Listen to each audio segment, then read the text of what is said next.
Voici 5 faits sur les habitants de Luango vers les années 1900 pendant la période coloniale que tu ne savais pas. Numéro 1. Ils travaillaient majoritairement dans des champs de plantation. L'employeur était la société CPKN. Chaque matin, avant d'aller au boulot, il était nécessaire de remonter le fleuve Kwilu en pirogue pour aller sur les différents sites. Numéro 2.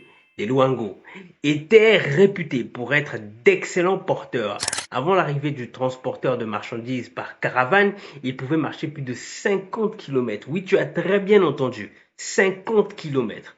Toi qui t'es souple à seulement 1 kilomètre de marche. Ah, je suis fatigué. 50 kilomètres, ma gueule. Et en plus de ça, ils portaient des kilos sur leur tête, des kilos de marchandises sur leur tête, voire sur leur dos. Je ne te parle même pas des dangers qu'ils rencontraient sur les trajets. Numéro 3, les Luango étaient très forts pour le travail de l'ivoire. Ils savaient comment travailler cette matière et en faire des magnifiques œuvres d'art.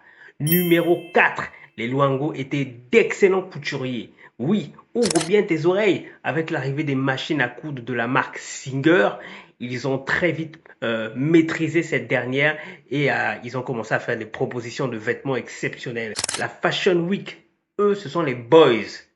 Et on en parle tout de suite. Numéro 5, les boys. Des hommes à tout faire qui arboraient un style de dandy avec des tenues traditionnelles, des tenues modernes qu'ils ont confectionnées par eux-mêmes. C'est les préludes, le commencement de la sapologie. À Luango. Oui, mesdames et messieurs, abonne-toi pour plus de vidéos.